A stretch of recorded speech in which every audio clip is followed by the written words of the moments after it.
का एक most important question है कि रूस में अधिनायकवाद की उत्पत्ति के कारणों की समीक्षा कीजिए। रूस में अधिनायकवाद की उत्पत्ति के कारणों की समीक्षा कीजिए। एक क्वेश्चन हम और करवाएं आपको स्टेलिन का, ठीक है, जोसेफ स्टेलिन के बारे में। तो स्टेलिन का क्वेश्चन हो या फिर ये क्वेश्चन, दोनों ही इंपॉर्टेंट है आपका। क्वेश्चन में ये पूछा जा रहा है कि रूस में अधिनायकवाद की उत्पत्ति, अधिनायकवाद का मतलब क्या होता है? जहां पर कोई भी शक्ति हो वो नेता के हाथ में ही होता है।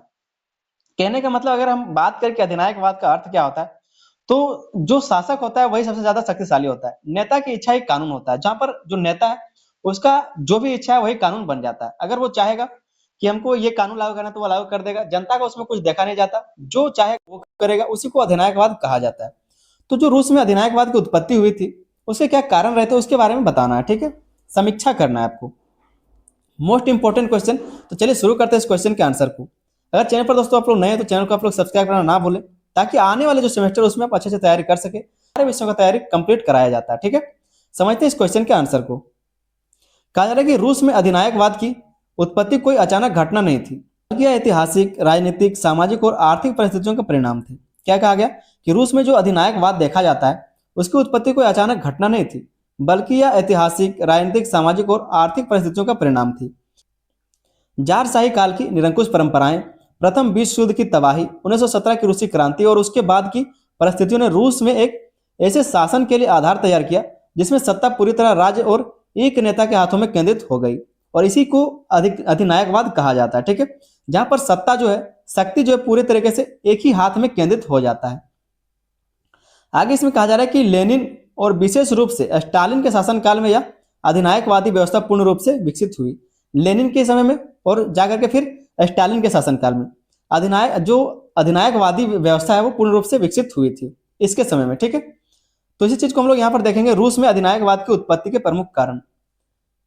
रूस में अधिनायकवाद की उत्पत्ति किस तरह से हुई थी उसके कारणों को हम लोग समझेंगे। तो पहला जो कारण था रूस में अधिनायकवाद की उत्पत्ति का, वो था जारशाही की निरंकुश परंपराएं। जारशाही की निरंकुश परंपराएं। रूस में सदियों तक जारों का निरंकुश शासन रहा। रूस में सदियों तक जारों का निरंकुश शासन रहा। जनता लोकतांत्रिक संस्थाओं और राजनीतिक स्वतंत्रता से लगभग अपरिचित थी। जनता जहां पर लोकतांत्रिक संस्थाओं के बारे में, राजनीतिक स्वतंत्रता से लगभग अपरिचित थी, उनको पता ही नहीं था इन चीजों के बारे में। इस ऐतिहासिक पृष्ठभूमि में सत्ता के केंद्रीकरण और अधिनायकवाद को सहज रूप से स्वीकार बना दिया। और इस ऐतिहासिक पृष्ठभूमि ने सत्ता के केंद्रीकरण और अधिनायकवाद को सहज रूप से स्वीकार्य बना दिया। फिर से हम बता दें, केंद्रीकरण हो या फिर अधिनायकवाद हो, दोनों एक ही बात है। केंद्रीकरण का मतलब है जहां पर सारी शक्तियां एक ही जगह पर स्थिर हो जाए, और अधिनायकवाद का मतलब है जहां पर नेता ही सर्वोच्च हो, जहां पर सारी शक्तियां किसी एक के हाथ में हो और वो जो चाहे वो कर सकता है, ठीक है। तो उसी को अधिनायकवाद या फिर केंद्रीकरण कहा जाता है। दूसरा जो कारण था वो था सामाजिक और आर्थिक पिछड़ापन। सामाजिक और आर्थिक पिछड़ापन। रूस एक कृषि प्रधान और पिछड़ा देश था। रूस क्या है, तो एक कृषि प्रधान और पिछड़ा देश था। आज आप देखते होंगे रसिया जो है वो बहुत ही विकसित है, अनेक प्रकार के उसके पास मशीनें हैं, लड़ाकू जहाज है, ठीक है, बहुत तरह का वो बहुत विकसित हो गया। लेकिन पहले के टाइम में हम बात कर रहे हैं तो रूस, द्वितीय विश्व युद्ध के पहले का हम बात कर रहे हैं तो उस टाइम रूस एक कृषि प्रधान और पिछड़ा देश था। उद्योगों का विकास सीमित था, किसानों की स्थिति दयनीय थी और सामाजिक असमानताएं गहरी थी। इतने सारे प्रॉब्लम्स वहां चल रहे थे। इस पिछड़ेपन ने जनता को एक कठोर और केंद्रीकृत शासन की ओर आकर्षित किया। और ये सब जो पिछड़ेपन है, ये सब जो पिछड़ापन है, इसने जनता को एक कठोर और केंद्रीकृत शासन की ओर आकर्षित किया जो तीव्र परिवर्तन ला सके, जो तीव्र परिवर्तन ला सके। लोग भी चाहते थे कि हमें इन सब चीजों से छुटकारा मिले, हालांकि हम थोड़ा सा कठिनाई को सह लेंगे लेकिन तीव्र परिवर्तन ला सके, वैसे हम लोग को नेता का जरूरत है। तो ये कारण था इसमें अधिनायकवाद के आने का, अधिनायकवाद के उदय का, ठीक है। तीसरा जो कारण है इसमें वो है प्रथम विश्व युद्ध का प्रभाव। प्रथम विश्व युद्ध का प्रभाव। प्रथम विश्व में रूस को भारी सैन्य और आर्थिक क्षति हुई। प्रथम विश्व युद्ध में रूस को भारी सैन्य और आर्थिक क्षति हुई। युद्ध ने खाद्य संकट, महंगाई और बेरोजगारी को बढ़ाया। युद्ध ने खाद्य संकट को, महंगाई को, बेरोजगारी को बढ़ाया। जारशाही सरकार की असफलता ने जनता का विश्वास समाप्त कर दिया और कट्टर राजनीतिक परिवर्तन की मांग तेज हो गई। और कट्टर राजनीतिक परिवर्तन की मांग तेज हो गई, जहां पर लोगों का यह डिमांड हो गया कि हमें ये सब नहीं चाहिए, हमें बदलाव चाहिए, कुछ भी हो जाए हमें बदलाव चाहिए, ठीक है। तो इसके लिए ये सब कारण रहे थे। चौथा जो कारण था रूस में अधिनायकवाद का, वो था 1917 की रूसी क्रांति और सत्ता का केंद्रीकरण।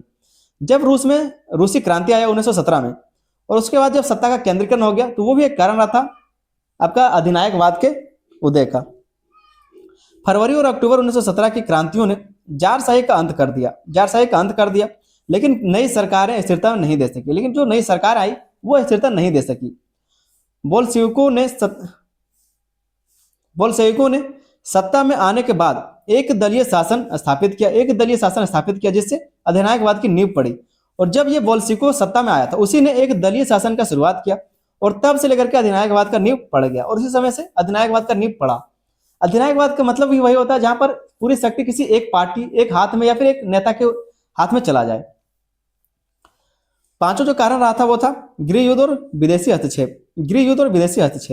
1918 से 21 के गृह युद्ध और विदेशी शक्तियों के हस्तक्षेप ने बोल्शेविक सरकार को कठोर कदम उठाने के लिए मजबूर किया। जो बोल्शेविक सरकार थी उसको कठोर कदम उठाने के लिए मजबूर किया। राष्ट्रीय सुरक्षा के नाम पर स्वतंत्रता सीमित की गई और दमनकारी नीतियां अपनाई गई। राष्ट्रीय सुरक्षा के नाम पर मतलब राष्ट्र की सुरक्षा कर रहे हैं, इसके नाम पर स्वतंत्रता को सीमित कर दिया गया कि व्यक्तियों को स्वतंत्रता नहीं दिया जाने लगा।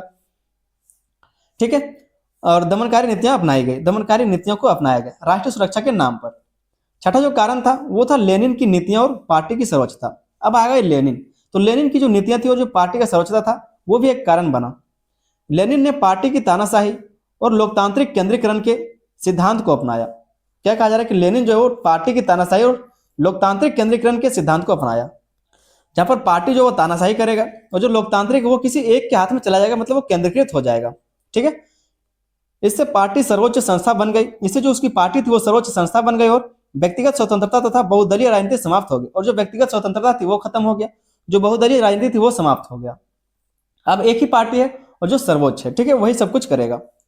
सातवां जो पॉइंट लिखा, सातवां जो कारण है वो है स्टालिन का उदय और व्यक्तित्व पूजा। स्टालिन का उदय और व्यक्तित्व पूजा, हम पिछले वीडियो में बताएं कि स्टालिन का उदय कैसे हुआ, उसका व्यक्तित्व पूजा के बारे में बता रखे हैं। लेनिन की मृत्यु के बाद स्टालिन ने सत्ता अपने हाथों में केंद्रित कर ली। उन्होंने विरोधियों का दमन किया और व्यक्तित्व पूजा को बढ़ावा दिया। जो व्यक्तित्व पूजा मतलब स्टालिन ने खुद का मूर्ति बनाया, खुद की पूजा करवाई। ठीक है, इससे अधिनायकवाद और अधिक कठोर एवं व्यापक हो गया। इससे क्या, तो जो अधिनायकवाद है और कठिन और अधिक कठोर और व्यापक हो गया। ठीक है, और कठिन और अधिक व्यापक हो गया।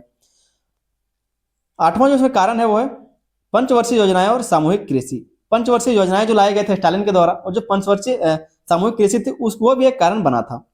तेज औद्योगिकरण और सामूहिक कृषि जैसी नीतियों को लागू करने के लिए राज्य ने कठोर नियंत्रण अपनाया।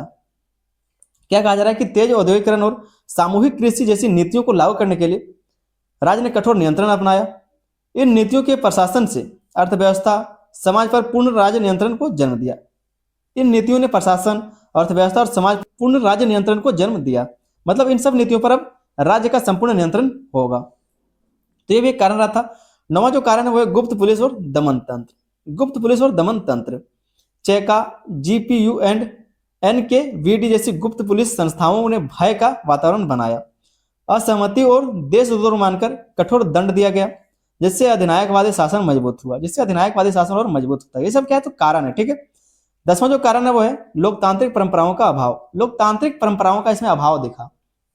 और ये सब जो देख रहे हैं हम लोग, ये सब कारण है रूस में अधिनायकवाद के उदय का।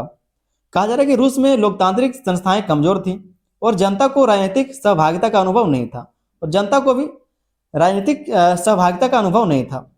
इस कारण अधिनायकवादी शासन को चुनौती देने वाली शक्तियां विकसित नहीं हो सकी। ठीक है, तो ये कुछ कारण थे रूस में अधिनायकवाद का उदय होने का। उम्मीद करते हैं सारा पॉइंट आपको समझ में आ गया होगा अच्छे से। बस आपको 10 पॉइंट याद रखने, लिखना कैसे हम पहले बता रहे हैं। हर एक क्वेश्चन, हर एक सिलेबस को, हर एक पॉइंट को हम 2-2 क्वेश्चन से कंप्लीट कर रहे हैं, 2 या फिर 3 क्वेश्चन से कंप्लीट कर रहे हैं, ताकि आप सारे पॉइंट को अच्छे से समझ सके और क्वेश्चन किसी भी तरह से घुमा के आप लिख सकें। ठीक है, निष्कर्ष को समझ लेते हैं। निष्कर्ष में कहा जा रहा है कि इस प्रकार रूस में अधिनायकवाद की उत्पत्ति ऐतिहासिक निरंकुश परंपराओं, सामाजिक आर्थिक पिछड़ेपन, युद्ध और क्रांति की परिस्थितियों, एक दलीय शासन, पार्टी की सर्वोच्चता और स्टालिन के कठोर नेतृत्व का संयुक्त परिणाम थी। प्रारंभ में इसे स्थिरता और विकास का साधन माना गया, किंतु आगे चलकर यह दमन, भय और स्वतंत्रता के ह्रास का प्रतीक बन गया। मोस्ट इंपोर्टेंट क्वेश्चन था ये, चाहे वो स्टालिन वाला रहे या फिर ये रूस का अधिनायकवाद, दोनों इंपॉर्टेंट है। चैनल पर नए हैं तो चैनल को आप लोग सब्सक्राइब जरूर कर ले। वीडियो पसंद आया तो वीडियो पर लाइक करें, अपने दोस्तों में इसको शेयर भी करना है। चलिए मिलते हैं दोस्तों अगले वीडियो में, तब तक के लिए धन्यवाद। जय हिंद।